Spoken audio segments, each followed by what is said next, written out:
If I was to tell you that these two channels right here were run by a 17-year-old from the comfort of his own home, you'd probably call me crazy. His name is Nate Curtis, and he grew a YouTube channel from 0 to 1,000 subscribers with just one video. So today, I'm going to be breaking down the strategies he used to do this and how you can do it too.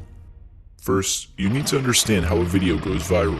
When you first upload a video, YouTube will push this video out to a small number of viewers. If these viewers see the thumbnail, click on the video, and stay watching for a long duration of the video, YouTube will push the video out to more people and the process will repeat. But how does a YouTuber like Nate get people to click and stay watching? Well, it all starts with the title and thumbnail. The title and thumbnail are the first thing your viewer sees before deciding to click on your video. So making sure these two components are done correctly is a big step in this process. The title strategy that Nate uses is the too good to be true style. For example, how I monetized my channel in 30 days, or I made a game in one line of code. The thumbnails for all of Nate's videos are rather simple and give a visual representation of the title. He uses darker colors to make his text pop out, and he also adds glow to where he is trying to direct your attention. But now that he's gotten you to click, let's break down how he structures his videos to go viral. It all starts with a good hook.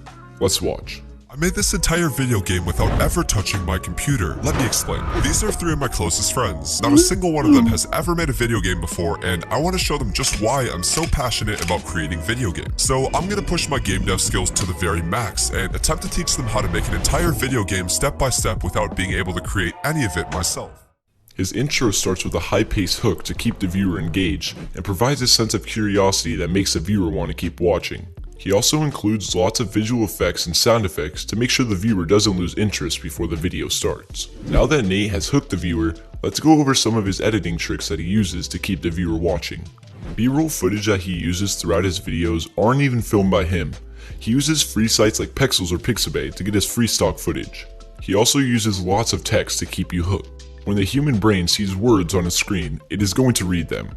Kinda like how you're reading these words right now without even thinking about it. So Nate uses this to his advantage by strategically using text whenever there is not lots of other visual effects taking place.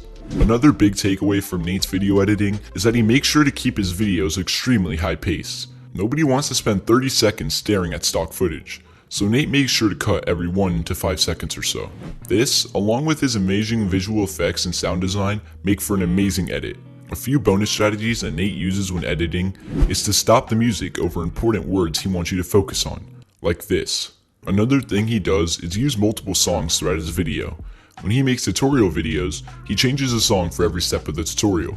And the last strategy he uses is keeping a clean voiceover. If you have some spare cash laying around, invest money into a microphone for voiceovers. You will pay this off pretty quickly once you're monetized. As a faceless channel like Nate's, the voiceover is honestly one of the most important parts of the video, as this is setting the tone for your video. If you enjoyed today's video, please don't forget to leave a like and subscribe, and watch this video next.